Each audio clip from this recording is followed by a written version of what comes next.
It's Christine Wilson and Safira Galoob, and you'll thank us later. Tune in every week and hang out with us because we're a lot of fun. And no topics off the record, we decided. We are open to talking about everything together with a bit of a sense of humor, a lot of self-forgiveness, a lot of grace, and always being wiser on the other end. Bring it on, girls and boys. You know what? You'll thank me later that I'm telling you about this. You'll thank me. They're going to hate us, Safira. It's going to be nuts. Well, good morning, ladies and friends in podcast world. We are excited to be back, but I should just caveat the introduction that I think Christine and I are so fucking tired from having worked our asses off the last 3 days that I may or may not be able to put a complete sentence together. And if I do, I may not be able to be held accountable for what comes out of my mouth today. So this should be an interesting record. Is that a disclaimer right at the front? Hey, I'm putting on a disclaimer and I'm putting you on notice. You know what? I know Courtney's exhausted too. We just got back from a trip. You had 28 meetings yesterday. We did 28 meetings on Capitol Hill with 18 people, which means that everybody did an average of 8 meetings, which means that literally it was like every half hour. And then the night before we had dinner for 40. And then before that, we had a board meeting. So this is like me in optimum performance mode, but post-performance, after I have sprinted and dazzled and dined and, had to give everyone my very best Safira to the outside world, I come home and I crash. So we're doing this podcast on the heels of having no gas in the tank. Well, I cannot complain as much about my exhaustion because I have to say it was one of the most fun business trips I've ever been on. Oh, please, I always know where you went. Where did you go? Okay, so Nicole and Courtney and I and a whole bunch of other people, which are super fun to include. We had an influencer with us. We had our videographer with us. We had 2 clients come with us. We went to Scottsdale, Arizona to one of our hotel clients, and we did a 3-day video and photography shoot for all of the content that we use to run their social media and their influencer marketing throughout the year. So we decided to lean really heavy this time in the trip into our Western personas. I actually almost cried when I didn't put my cowgirl hat on this morning because I feel like it's now become part of my personality. I had to put my boots away. I arrived at Reagan Airport last night wearing cowboy boots, jeans, a jean jacket, and a cowgirl hat. Oh, I love that. Well, since I am from Oklahoma, and by the way, you can take the girl out of Oklahoma, but you do not entirely take Oklahoma out of the girl. Right. So I'm well familiar with that look and feel. Well, I kind of feel like we're in this kind of, and maybe this is like a canary in the coal mine, but Blake Shelton was on either one of the funnies, we call it the funniest shows last night. I think he was on Jimmy Kimmel. And now like Bad Bunny, or as I've been saying, is that name? He's doing country. He's doing country. And isn't there another female star that does country? Beyonce just put out. Do you love that I had no idea who she was, but I knew that somebody big was doing country? I mean, just one of the largest, most famous stars in the world. But yeah. If you played a Beyonce song and said, "Who is this?" I would be like, Missy Elliott. Oh no. Probably not even. Blasphemy. We just had everyone just turn their podcast off. I know. So please, people in podcast world, please forgive me. I am a chump when it comes to cultural stuff. And just note that the longer I get to be with Christine and Courtney, and Nicole's not with us today because she's doing some pinch hitting for Christine and Courtney, but please be forgiving of me that I've got great strengths, but cultural awareness is not one of them. Well, we're going to get you all queued up. I know. I mean, Courtney, first of all, is laughing, I'm sure, because she knows that I'm an idiot when it comes to Taylor Swift, any sort of Taylor Swift information. Yeah. And she probably knows the words to every single song. Am I right, Courtney? Yeah. Yeah. And I'm like, oh, yeah, right. That song. So a lot of the men who are kind of in my world through like cannabis, they have young girls. And so there's a lot of girl dads that are around me. And all of these guys, and of course, every father wants to like make his daughter think that he's like the best thing in the world. The number of dads that have spent thousands of dollars to take their kids to a Taylor Swift concert in Europe and in the US, I've never seen anything like it. I mean, it's just so interesting. So I do have to, before we get into today's content, I actually have to tell you guys that I celebrated my son's 18th birthday last night. Oh, Luca is 18. He's an adult. He can vote and be drafted. And let me tell you, Christine, when you do this with Ronan, it feels significant. Yeah, It 18. feels Well, so Ronan turns 17 next week. okay. So I didn't realize. So they are similar in because Yeah. Ronan's a junior turning 17 next week, and Luca's a senior turning 18. Yeah, So they're they're really older for their similar. grade. They're very similar. Yeah, I didn't realize that. So Yeah. December, what is that? December 1st. December 1st. Okay. And Luca's 11/20. Well, it is funny because I told you I also had 20 these meetings on the Hill. So in the morning yesterday, I'm like, I have to be somewhere at 8 a.m. ready to like take the day by storm. My son comes up and he's like, "Good morning, Mom." And I'm like, "Hey, honey, how's your day? What's going on?" And Giovanni like stands behind him and he like mouths, "Birthday, birthday." I'm like, most terrible mother in the world. Happy 18th birthday, my child. That happens. I She's threw so my mom forgiving. a surprise 40th birthday. I planned it for months. And then on her actual birthday, I forgot to say happy birthday because I was so focused on the party, which was like a day later. So it Well, happens. I do have a big complaint. So I have a really good kid. Not everybody does, but my kid hasn't always been perfect. He's not even easy. And in fact, he was a little bit of an asshole, and not a terrible asshole, but normal teenage asshole from like, mid ninth grade, 10th grade, and mid 11th grade into 12th grade. He really I'm crazy about him. He's so easy to get along. He's so fantastic to have in the family. And now he's going to go to college. What I is that? know. I know. I've always said that 13, 14, and 15, if I could just not be near them, kind of love them from afar, it'd be fine. And then I found right around 15-ish and a half, all of a sudden it was like, oh, look at this amazing human that's coming out of this. It's That I pretty get to hang out amazing. with, hopefully for a long time. Well, I will say I really enjoy talking to Luca. Luca is one of those kids. I mean, now he's an adult, but a kid that you could talk to and have real adult conversations. I think he and Ronan both know how to talk to adults, and adults really appreciate the way they talk. And so he's a kid that I feel like I can have real conversations with. He's respectful of my opinions and asks me about my life. And so you have raised I think it's just one of those things where you've raised a good person. Like this is a guy that I is going to appreciate it. The figure out. jury's still out. He's a little bit naughty. And this whole like woke thing in terms of like being correct, he sometimes likes to push back on that because he thinks it's kind of gone too far. But They he is all are. authentically crazy about Ronan. He really Yeah. likes him as a human being. He's like, yeah, I got to go get some golf time and my boy Ronan, So, Yeah. we couldn't have choreographed that. So we're just lucky No. that they like each other. Thank God they just decided to be friends. But Yeah. anyway, well, I think Courtney's got a question that we got from one of our Instagram followers. So I'm kind of excited I hope today's not too hard on us. Well, What's our question? I'm excited, but I have to tell you, between the fatigue, the topic, and all the other dynamics around today's topic, I think, don't be surprised if you hear a little quiver in my voice when I go through. Okay. Yeah, could be a heavy topic, but knowing us, I think we'll hopefully have a positive outlook on it. So the listener question, they wanted to know how you both have dealt with body image as you both have aged. So I'm curious to hear, from when you were younger, of course, when we were teens, that's always a tough place to start, but then curious how that has all evolved until now. Christine, it's interesting because I literally have like 27 podcasts on this topic, just to let you know. Yeah, I was going to say memoirs on this topic. We don't have to get this right this one because we can talk about this for days. What I'm saying is I'm not sure that you and I actually have ever delved deeply in this between each other. So I think I'll be hearing things from you for the first time, and you may be hearing things from me for the first time. I think so. I think the most interesting thing for me is that you're one of the few people that I've been probably more honest with about some of my body image thoughts.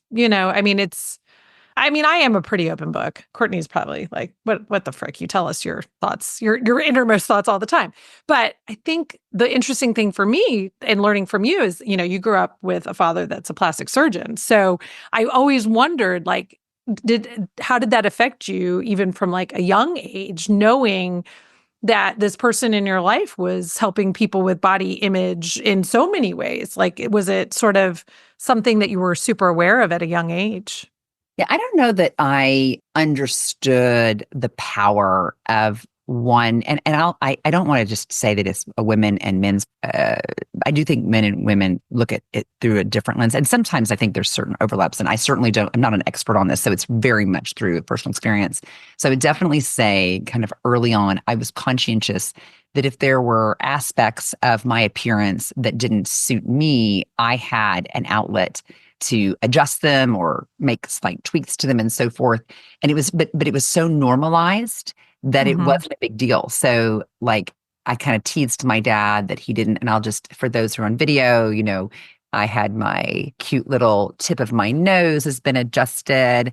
My sweet little ears may not be quite so prominent in the out position back in a Really? little. Oh yeah, but this was when I was younger. Yeah. And I know, folks from out of the country, and I'm actually not shy about things like this at all because I grew up talking about him.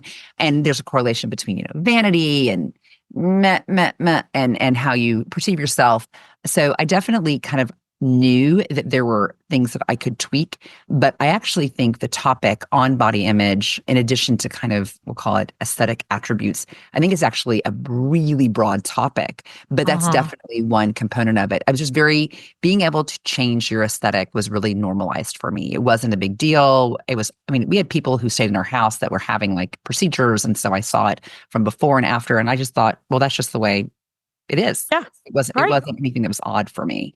Yeah, well, one, super jealous because it would be really nice to have a plastic surgeon in my back pocket. But I have not ever had any sort of plastic surgery. I have used Botox. I played around with filler. I think I'm kind of over filler. I don't think I'll be doing that again, but I love Botox. As soon as my eyebrows start moving, I'm like, shoot. But body image is the whole body has been something I've been probably aware of my entire life. So my first real dealing with it is I think I've told you I wore a back brace from the age of 8 to 13 for scoliosis. There's really nothing more confidence killing than being in a back brace when you're hitting puberty and your friends are wearing cute little jeans and, outfits that I couldn't wear. I couldn't even wear a bra because you couldn't have anything under it. You had to wear an undershirt. So I was very aware of how other people looked in their clothes, what people were able to wear. And also, when you have scoliosis, they really encourage you to do swimming. And so I was in a bathing suit all the time. And then wearing a back brace, I wore it 23 hours a day. So you really can't eat very much. So those years of being in a back brace, I was very, very lean and very athletic. I, was in a pool all the time. You could have more hours out if you were swimming. And I was so excited to be out of my back brace that I was swimming. I had my surgery at 13 and I lost a ton of weight. I was extremely thin. And then as I was healing over the course of that year, it was the first time that I was really cognizant of the fact that I could eat anything I wanted and not my stomach could expand. And it was like, oh my gosh, I can eat. I can go to McDonald's and have 2 cheeseburgers or 3 cheeseburgers. And I think that rapid slingshot into the ability to eat and the freedom and the desire to eat became sort of this lifelong battle of a very difficult relationship with food. And then also, I wasn't overweight, but I was a bigger girl. I was 5'8" in 5th grade. I was the tallest kid in the school. I consistently was probably a size 10 or a 12 through high school and college. And I've always had a booty. And, having a big butt culturally is very different depending on who you are and what people appreciate. So I was extremely aware of my size. Now I'm like, I'd kill to be the weight I was when I was that age, when I thought I was overweight, right? But Right. so body image and my size and the eating and not eating and the Weight Watchers and the counting calories and how much have I swam for how much have I ate, it has been basically a 30-year exhausting conversation. And there have been very few times in that 30 years where I can say I just was okay with where I was. And I can look back and I'm like, oh my God, you looked amazing. You look fantastic. But I never could truly see it that way. And I have one sister who has always been very lean. She's a little taller than I am. We look like twins, but yet I was the chubby one and she was the skinny one. So there was, which Alex, no shade there. You go, girl. She's a rock star. But it was me, not her. It was me positioning myself against her in my mind and feeling that uncomfortable place. So yeah, I am so tired of it. I'm exhausted. That's a long, long time and a real waste of life to spend so much time thinking about what you look like and what you weigh and how people see you and how people perceive you and are people judging you. Over the last few years, I've done some extreme things to lose weight. So I did a balloon in my stomach, which worked really well until I got very sick and ended up hospitalized.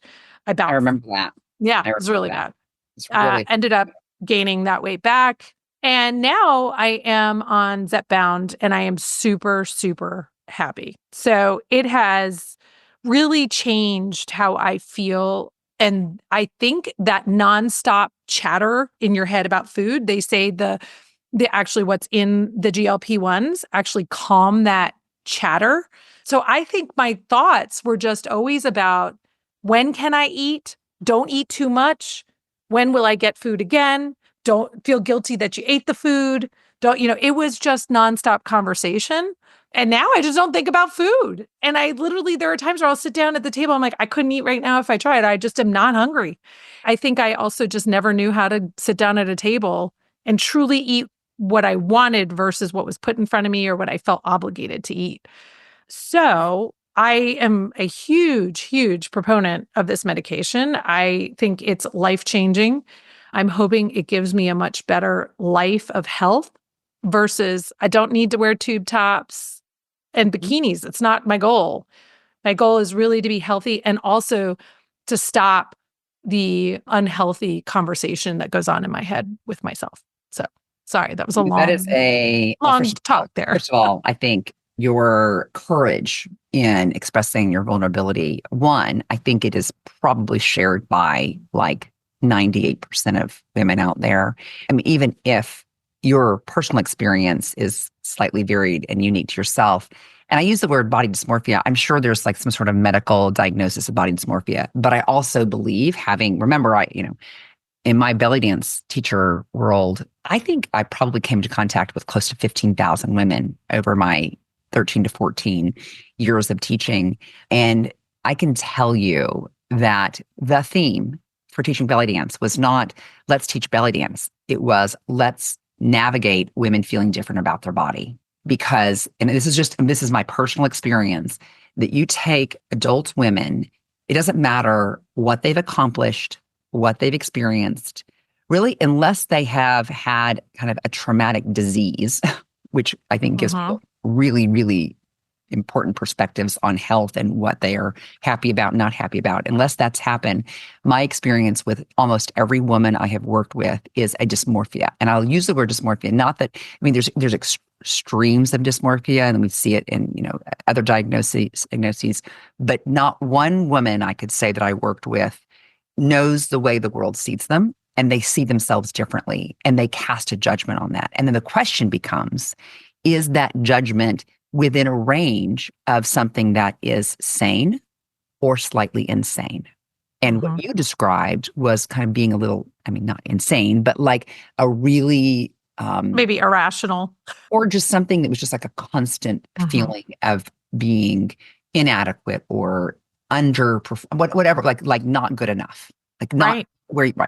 And you even just said like, oh, I look back at that body and I was like, oh, that was fantastic. But at the time, that's that dysmorphia where you look at yourself.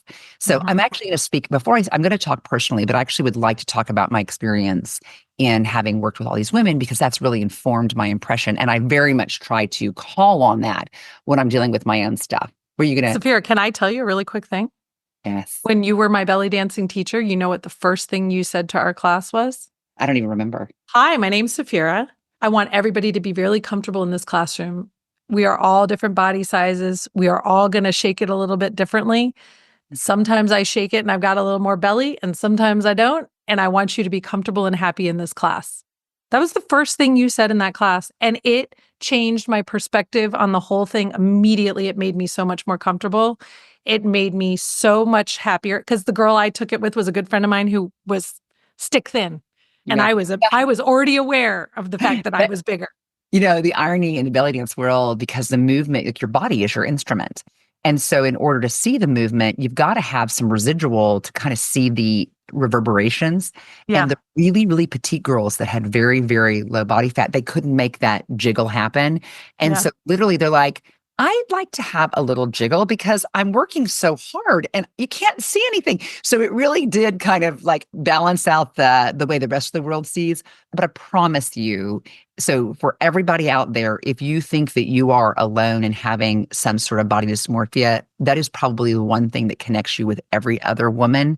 So I would just want to invite everybody to have some grace and forgiveness on themselves and some empathy with others because they're experiencing the same thing. I mean, I'm talking about even my young women who, and a young meaning like, who were coming out of college and who hadn't yet experienced major changes because of hormones, or who were still enjoying the benefits of being an athlete or a dancer in college before like life gets at them and children get at them and bodies change and so forth, still even had a little bit of like, I mean, definitely there were a couple that like enjoyed not having that, but I'm just telling you the lion's share had this dysmorphia. And I always have, and I say always because it really was a theme, that one thing I can share with you, and I would say this frequently, is that as you ebb and flow from the body you have relative to the body that you want, I invite you to give yourself more forgiveness of what that journey looks like. And that forgiveness is a little like, okay, I don't necessarily have to say this is where I'm going to stay, whatever that is, where the weight's higher, the weight's lower, you know, but just a little bit more forgiveness and intentionality around that. And I have to say that the thing I've missed the very most about teaching belly dance was not actually, teaching the movements and doing the shows and everything. It is the feelings that I know my students and their spouses and their families communicated to me about what difference it made to have dance as a mechanism to bring them more in touch and more forgiving to the way their body was. And it was really, I mean, honestly, like on my tombstone, it's really one of the legacy pieces. I mean, yeah, I'm doing some cool stuff now, but the number of women whose relationships with their body changed. Their body size may not have changed. It may have changed. I mean, I had people who had like, major surgeries that where I don't know, the bands that they make, I can't remember, gastric bypass. I had all kinds of folks in there. I had folks go from really thin to really heavy to really thin, in between, ebb and flow. And by the way, we were not wearing a lot of clothes when we were dancing. So you saw everybody's everything. You saw C-sections, you saw tummy tucks, you saw a lot of weight around the midsection, no weight around the midsection. So it was so common for us to experience that as a community. And it really, I mean, that really reoriented me on this kind of forgiveness place for our body. So I'll just, I say that from a general thing, and then I'll talk about my own experience. But the forgiveness piece as your body ebbs and flows is something that I invite any listener to just intentionally decide, I'm going to forgive myself right now from the body, where my body is. And just kind of like, there's a more, and I'll use another word. So I use the word forgiveness and I use the word tolerance. Yeah. You still want to change for health reasons, for aesthetic reasons, but you can also tolerate the journey and not hate yourself so much. That hate and that shame, I can tell you from my 54-year-old self, is a wasted and unproductive emotion. You can write it down. I have shame about myself. I can't stand the way I look. It's fine that you say it, but I want to tolerate myself intentionally. It's a much healthier starting place. So I'll just kind of, as I, so I know that's a big mouthful. Well, I think, one, I'm so glad that you were such a big part of touching so many women's lives, because you did it. You were not my friend at the time. I didn't, you were my belly dancing teacher and you did it for me. So that was really incredible, and I have tried very hard to give myself the grace. And there's a lot about myself that I like, I care about people. I try to be good to people. It is amazing how our culture layers all of those good qualities of people and wraps around that as the prevailing thing, the way you look, right? Oh, absolutely. And And if your you're size. overweight, yeah, And your size. Yeah. yeah. And if you're overweight, you're seen as a person who's lazy or less dedicated or someone who just doesn't take care of themselves. There were times, especially after I turned 40, where I was slogging through like 3 or 4 workouts in a week, counting every freaking calorie I ate, and the scale did not move at all. Not at all. And I was like, you don't know how long. And, well, basically, you can only do that for so long until you bounce back the other way because you're like, well, fuck it. Fuck it. Yes. I am miserable. I am treating myself like crap. I am basically putting myself through this gauntlet.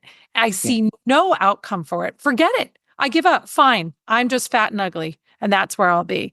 So I will say these GLP-1s are going to be life-changing for Mhm. so many people. And I feel sad every time I hear someone who's like, "Oh, well, you didn't really want to do it the real way. You took the easy way out," and I'm like, I've never taken the easy way out on the weight loss thing because I have done every single thing there is that you can do. Right. I have Well, done you it. still have to eat healthy food. I mean, you can't like sit and eat Yeah. all day on a GLP-1. I Yeah. still have to exercise too. And I'll tell you, so I have lost and gained 60 to 80. I'm trying to think. Let's see. One time after my son was born, I lost 40 pounds and then gained that back plus 30. And then over the last 2 years, I've lost another 60 over a 3-year period. And I worked with a nutritionist. And I can say that, and I'll tell you, her name is Jill Cruz. Best decision I ever made. Jill, you were one of the most important kind of mindset professionals I ever worked with. But my relationship with food kind of tracks similarly to yours. So I was never petite and I was a gymnast. And so I was a cheerleader. I was always like the big girl in the back, the girl who couldn't like be held by the guys or the Right. girl who had to hold the guys. And I wasn't like, I mean, I was popular because I was smart in high school, but I didn't have a lot of dates. I like wasn't super cute, so may have been better that I didn't peak in high school. But so I always struggled with like not disliking. I mean, I thought it was fabulous, but I was always the big girl. She's a big girl. She's a big girl. And that just like felt ick to me a little bit because I wanted to be Yeah. like the pretty girl, I mean, Yeah. so sad that that's what I thought was important. But so very interestingly, that since I have lost this weight, the reaction by society has been remarkable. Oh, Like yeah. as if when I was heavier, I wasn't fantastic and beautiful.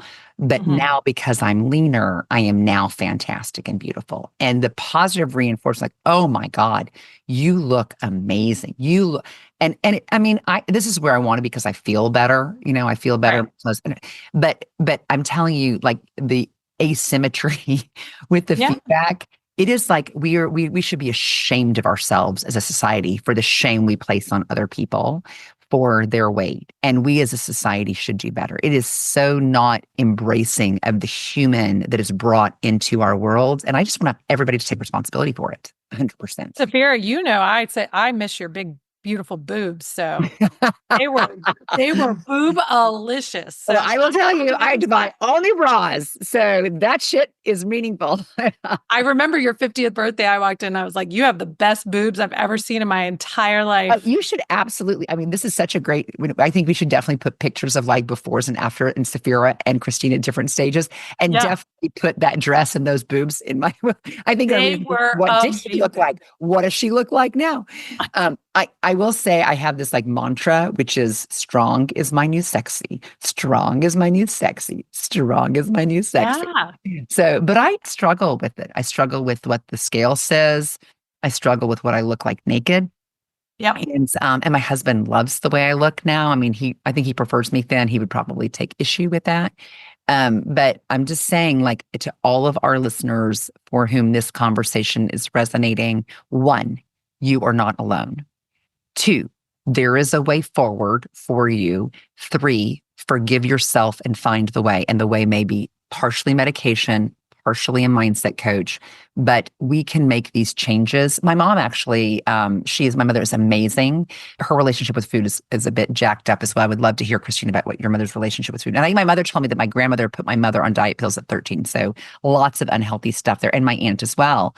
But my mother's recently lost like 65 pounds and she feels better as well. And I do believe that when we have control and our mindset is right, irrespective of where your weight is, it just feels differently in the way that you interact with food and your movements and it just feels differently. You're living in control versus being controlled by this other dynamic. So My mom was always really into very healthy eating. I mean, I used to have 5 giant vitamins at my breakfast table every morning, and she would buy, the peanut butter that you ground at the grocery store and Pepperidge Farm whole wheat bread, which I think was a great way to set us up for appreciating good food. The only problem was that I was the person who, when I first escaped that, I buoyed over to the other side because I didn't have access to potato chips and soda and junk food. And so, especially like high school and college, when I had freedom of making my own selections, it was like, and again, I was eating for the first time in my life, really. I was like, I can have a bag of Doritos and my mom can't stop me. And so there was just no smart gauge of like having some Doritos is great because I was like, if I don't eat them all, I'm never going to get them again. Like they're not in my house. I won't have access I to call them. that last meal syndrome. Yeah. I was Like, oh my God, if I don't eat like I'm going to die tonight, something bad is going to happen. My last meal. It's my last meal. Yeah, it's my last meal and I'll never get it again. So I think there's a lot in that sort of set me up for, that weird needing to finish things. And that I will say it's part of the medication is the first time that I'm like, I'm just going to stop when I want to stop. And if I don't finish the food, I don't finish the food. Oh, well, we could talk about it ad nauseum. Everybody already has, but our country also has given us so much access to processed food and all these things that are terrible. So I also, when I first was starting to cook for myself, and I was not somebody who gravitated towards things where it would take hours of chopping and prepping. I was someone who was like, what's the fastest, easiest thing to eat? Because I'm like one of those people where I'm like, I want to cram my day full of stuff. So food, I like it, but it's not hours of work for me. It's get the food, get on to the next thing. So yeah, so I just really gravitated towards processed food and I didn't really appreciate probably what my mom tried to set up as an appreciation for good foods. Now, my sister and I came out of the same household, and my sister every morning puts about 27 vegetables into a blender and makes a smoothie that she has, her husband has, and her son has. So, she definitely got the memo that natural food was the way to go. And she eats very well and she really appreciates eating well. So, it's just our personalities and how we came out of that. Also, sorry, but you have 2 boys who are Yeah. teenagers, and your boys like cannot keep enough food. And my son probably eats like first breakfast, second breakfast, first lunch, second lunch. Like, so it's hard to be in an environment where you have people whose eating habits and whose drives. It's like that is really, really difficult for women who are trying to, surround themselves with an environment that supports these good decisions. I remember maybe like 2 years ago, where I all of a sudden realized making dinner for 4 people was not going to work anymore in our house. Like, I'd have 4 chicken breasts and some vegetables and rice, and we would eat dinner and both kids would look at me and be like, okay, what's next? And I was like, oh shit. I basically have to make dinner for about 8 people for my house. Or they're going to come back at 10 o'clock and make another dinner, which is like a frozen pizza or something else. So that was a big adjustment, is learning how to make a lot more food and understanding that and the amount of athleticism that those two do, they need a significant amount of calories in a day. So that was an adjustment. I will tell you, I had this moment where we were on this shoot this week in Arizona, and pretty much any time I ever catch in a video, like myself walking by or the backside of myself in a shoot, I'm like, and I try to like almost not look at it. Like it's so upsetting. And there was a shoot, I think Courtney, you were bike riding with Cody, and there was a shot and I kind of walk in and out of the shot, and I looked at it and I was like, okay, I can be okay with this. Now, I mean, you guys, right now, I only weigh 5 pounds less than when I gave birth to my children. So I am not thin, but I can see the difference. I can see the work. I can see that I've gotten to a place where I feel better. I can move around the tennis court and not feel like I'm going to pass out. And I just want to just like myself. I want to like myself, and I want to stop beating myself up for the way I look. And, I think it was like this aha moment this morning where I was like, you know what? If I stay at this weight, I'm or good. Yeah. this is fine. This is not thin, but this is fine. And I'm okay with me. So, yeah. So I'm going going forward, it's going to be much more about my health versus what size am I putting on. It's not a goal of mine. I know there are a lot of women at 50 who are like, I want to wear a bikini again. That's not a goal of mine. Mine is, can I play an entire tennis match and not feel like I'm going to pass out? That's my goals. I'm setting different I really goals. love that orientation because number one, it fits within the theme of our other conversations, which is start with what you want first, Mhm. forget about what the world thinks, and design your life and your decisions and your intentionality around what you want. And so you're saying to yourself, this is where I want to be. This is good for me. And I have to say similarly, and I got to tell you, you're talking about that seeing yourself like third person. I can barely even listen to these podcasts afterwards because I cringe about how I run words together and I talk so quickly, and then I said something silly, or I mean, I always think like, oh my God, thank God I have Christine as my best friend and podcast partner because she's so elegant and the way that she describes herself, and she's always so present. So I think we are all really hard on ourselves. And if we can just keep that in mind. Yeah. And I also think, again, this kind of this dysmorphia, the other thing I had is a kind of an example, again, over 15 years of teaching dance. And this has really informed me and informed by another great coach that I have. I'll give a big shout out to Kathy from Golden Coaching, who really taught me about showing up and how you want to show up. But the piece, this is the way it is that every dancer I ever worked with would kind of present what they thought was their best or their work. The way they thought their work was one perspective. The way the audience saw them was a different perspective. And sometimes the audience actually saw the person dancing as, this is a better experience than what the dancer thought. And sometimes it was the opposite. Like the dancer thought she was fantastic and the audience was like, not so good. And it doesn't really matter where the asymmetry is, but the truth is that nobody really knows the way the world sees them. And so you can kind of say, I think it's this way, but I'm also going to have to take into account that, so may not be able to or not going to be able to change that symmetry isn't ever going to line up, and just kind of own that the way you saw yourself on video or the way I see myself in pictures, like that's the way we are right now until we decide to change. Right. Right. Well, I saw something really interesting. So while we're talking about, the world changing with medication, and really, I think it's going to change healthcare. It's going to change people's long-term health diagnoses, and there'll be less heart attacks, less heart disease, less problems if, in general, our population is at a healthier weight, which I know is different than body image. But one of the things that I just saw that I thought was a very interesting conversation starter is if you go back to the theory that what sort of the elite and wealthy class does becomes the thing that's sought after. So an example that this person gave, which I thought was really fascinating, was like when the British royalty sent out all these ships to go find spices, right? They wanted to go find spices, bring them back for our food. And having spice was a sign of your wealth and your prestige. And eventually there was so much spice that spices became something accessible to everyone. Well, the elite and the royal and the British royals and all of that, they basically turned on it and started making very bland food, which now when you think of British food and you think of like, the beans on toast and all the things, there is sort of this popular, it became this bland menu. So it's just like, the name Tiffany being a very elegant name of the elite. And then once it starts being used by the everyman, it becomes ugh. So there was a theory that the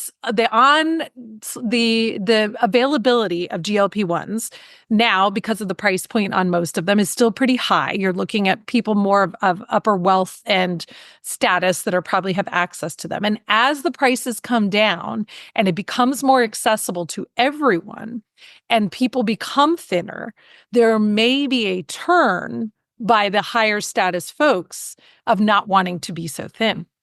Oh my God. I cannot wait to see that. I know. Because I will tell you right now, I think that that'll happen when there is a cold front in hell, but I'd like to be wrong about that.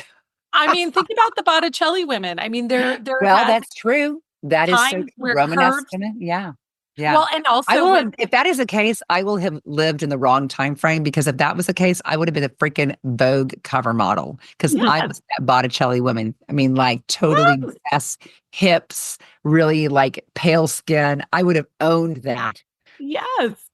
And Well, and when you think about all of the cultures where having some weight on your body shows that you have enough money for food, right? So, there is that. I think it could be interesting. And the theory on this is that it's going to happen more rapidly than it's yeah. happened over time in different cultures because of the medications becoming something that will just become accessible by so many.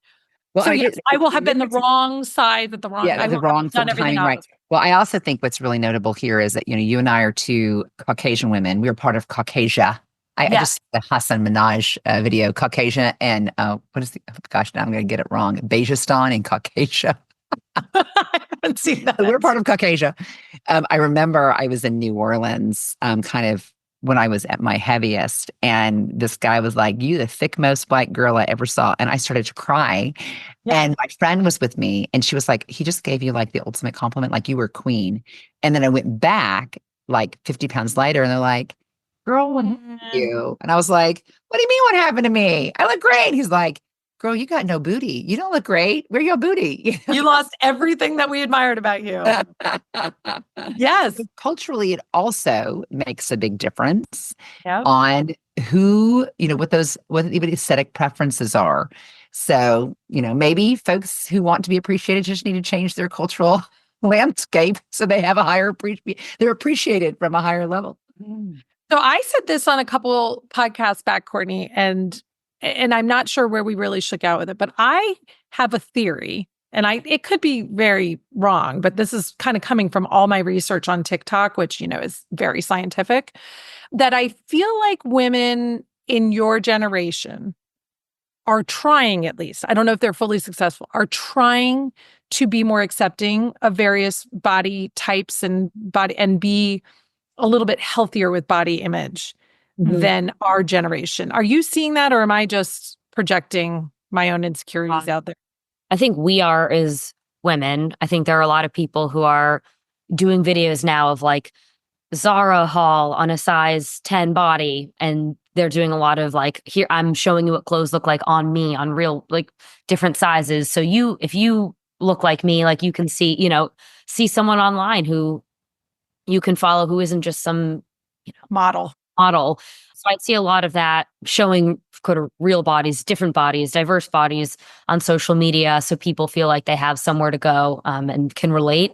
I think that pretty much stops at women. I don't know if like men have necessarily globbed onto that trend. And unfortunately, if you go to those pages, like the comments are ruthless still. So yes, I think we're trying. I don't think it's blocked out any of that negative noise necessarily. The comments are so unbelievable. And some comments are from women. Like we're not all innocent in it. Like it is a lot of men, of course. So trying. I don't know if it's been like a complete win yet, but Okay. yeah.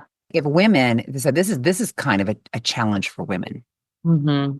If we just own our narrative and basically block out that male and I don't mean to make it male or female because I know it's kind of gender fluid environment. I want to be respectful, but just basically if women own it, I will say I have noticed, and our boys go to the same school, that it does seem like teenage women dress in a way where they're showing their bodies and it's not correlative to their size. So I was kind of in the mindset that you don't have the legs to wear those shorts, or you don't have the tummy to show that tummy.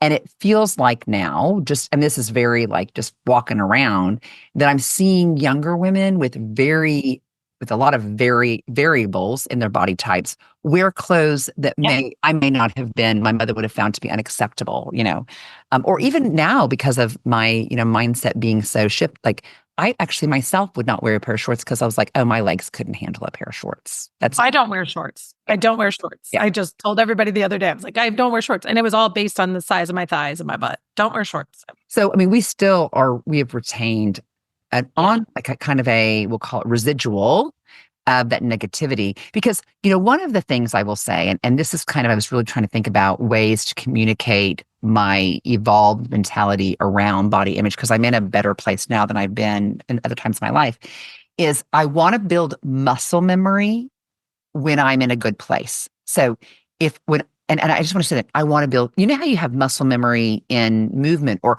going to make it even more like adaptable. You know how like you want to learn to make 3 dishes really, really well, and you just make those dishes constantly so you can go back to them really easily. Well, the mindset is similar. So if you find that, like, I know that when I do a yoga class, there are times in that yoga class when I can really center myself and feel good. I'm like, this is a moment that I need to have muscle memory on. And then when I feel far away from that, I go, okay, everything is temporary. I just need to go back to that mindset. I know I can get there. And I do think we need to have muscle memory in self-acceptance. So when we find those moments, so like this morning or yesterday, when you found yourself looking at yourself saying, yeah, like intentionally saying, I'm going to take a snapshot of that and I'm going to store that in favorites. So that when I'm not feeling good about myself, I'm actually going to be like, I actually have muscle memory of being happy with myself. And you may not be happy with yourself at that future moment, but you will be reminded that you have muscle memory of being happy with yourself. And I do think that's a neuro pathway that allows you to go back there and at least balance out this kind of feeling like, oh shit, I will never be at a good place. Yeah, I think that's really important. And I have these moments where I can feel myself judging some of these girls, these high school girls, because I would have judged myself. And I immediately, you're projecting. yes, I'm like, my belly is rolly. I would not wear a crop top. And then why she's got a rolly belly? Why is she wearing a crop top? And I immediately say to myself, what the hell is wrong with you? That is not your business, nor is it okay to judge them. And who are you to judge a girl? That really bothers me. Yeah. I was just going to say, I know we're sort of coming up on our hour here, but from a younger perspective and just being a woman through all this, there's a couple learnings that I feel like I've had over the years that I'm wondering if would resonate with everyone here and the people listening. But I think number 3 that I sort of have been writing down during this conversation. Number 1, people remember what you say. I told this story to you, Christine, but I was coming back from the college, Thanksgiving break, freshman year. I was totally like a freshman 15 sort of. It happened to me. It happens to everyone. And I'll never forget being at a party with my high school friends. And this guy came up to me and he grabbed my arm right here and shook it and said, oh, it looks like you had a lot of beers at college, Court. And I've never forgotten it. And like, I always think, had that fallen on someone else's ears, who I'm not like an inherently insecure person about my body, that person could have really spiraled. Thank God I didn't. So people remember what you say. I think healthy weight looks different on different people. This is something that, Safira, you were talking about. Every woman in my family, we have a very similar body type, and we have like a little pocket of fat right under our belly button. It's just genetic. And we all have it. It's just like this little tummy. Like none of us have just like those washboard abs, which is fine. But I remember even in high school, I was like you, Safira. I did competitive gymnastics. That was easily 2 practices a week, 3 hours. Competitive cheerleading, 2 practices a week, 3 hours. And I did dance on the side for fun, just because I wanted to do more things. And my mom was a healthy, like, ingredient household mom is like what people call it these days. It's weekends. There's no snacks, And so I'm the epitome of health, and that tummy never went away, but that's okay because I knew I was healthy. And I think people need to be educated more that like you can have a healthy body and not have a flat stomach. And I think that's like, I think about Lady Gaga when she did the Super Bowl performance and she had that little tummy that went over her. And it's crazy that people even saw it, but that people would comment on it. Of course she's athletic. Of course she's in good shape. She's a superstar and she's, doing a 10-minute performance at the Super Bowl. Like her tummy has nothing to do with it. So healthy weight looks good in different people. And then I think the third thing, you don't know how many people are going through it. My sorority, we did every February is Eating Disorder Awareness Month. And so we did a speak out is what we called it. So all 200 of us went into an auditorium. Anyone else, it was welcome, open to the public. And there's a microphone on the stage. And it's, if you want to talk, you go up and talk. And it is amazing how many people talk, how many people are actively fighting and eating disorders, how many people struggle with body image, people you never know, people who you sit next to in chapter, in class, friends in your circle that you didn't know. And so it happens to more people than you think. And I don't know, I just think education, ultimately, all these three sort of rules, as I called them, like, it's just about education. Like, you have to know what you say matters. You have to know that more people than you think are struggling, even people who look secure on the outside. And I think the way you talk about weight can be super triggering. Like, I've learned through that not to talk about numbers. Like, I will never say how much weight I'm trying to lose, because then someone else who would compare themselves with Courtney's trying to lose X amount of pounds, I need to. Like, that might not be healthy. Or I'll never say my weight in public, because then other people could be like, oh, well, because that's happened to me. Oh my God, my friend weighs how much? Okay, I need to weigh that much. Like, numbers are triggering, and like, you can go through your own weight journey, but I think a big rule of mine is just like, keep that to yourself. Like, and it's just all We this. actually got rid of our scale, Courtney. Yeah. And I have to say, it's been one of the best things. Yeah. And I'm not up and down. I'm going to confess, because this is important. And we said we're going to talk about everything. My weight, my scale is next to my toilets, and I weigh every time I go to the bathroom. Oh. Now, it does not make me feel unhealthy. It makes me feel informed. Yeah. And it doesn't stress me out. Yep. But I will tell you, I think people knowing there are different ways to do it is really important. Mm-hmm. Yeah. Courtney, definitely great insight for sure. Yeah. And I'll tell you, I really appreciate that image of college women and the microphone, because one, you've talked about a peer support piece. You've talked about raising empathy towards everyone. And I do think this is a ubiquitous reality for, I wanted to say all women, but all women except for a very small percentage. And so if we as women can kind of band ourselves around one another and say, this is a reality that we are experiencing. It is not perfect. It is not elegant, and is not easy for almost all of us. It does give us okay, we are in a society experiencing this together. Yes. I do think there is a little bit of misery loves company here. Or not misery, but like reality loves company here. Yeah. Well, and I think it's also another thing for us to just remind ourselves and all our listeners, the next time you think about judging, making a comment, saying something that really is none of your business to someone and isn't positive, just think about how much that might affect someone. And, kindness in the world goes a lot further. And I think body image is one of those things that our society is not going to make easy on women anytime soon in our lifetimes. So I think just remembering what comes out of your mouth will really affect someone, and be very careful about what you say. And I'll tell you, on my final world, is having a body image problem is a luxury for a first world, affluent Western society. And we live in a world where people are not safe, where women do not even have the basic human decencies afforded to them, where poverty is, where they're going to get their next meal, much less whether or not I look good in this tall jean. And so we should have some perspective, because as a humanity, this is not something we should be complaining about. I mean, we are, but relative to, just put some things in some broader context may help put some symmetry about how much emotion we put behind this conversation. Just kind of right size it a little bit. That's huge perspective. I do sometimes have to tell myself how many millions of people in the world couldn't even imagine stressing about this thing I'm stressing about. Yeah. No, it's good. It's good. It's good. It's kind of, and listen, we three women are highly imperfect, but our awareness about how we navigate through it is part of one, being comfortable and being sane and feeling like we can live our best lives, because we're not allowing some of these things to be our demons. And I will not let my weight be my demon. That's right. Going forward. Love it. Well, thank you guys. It was a very cathartic conversation. I feel good too. All right. Well, hopefully you'll thank us later, and we'll talk to you soon. Great week all.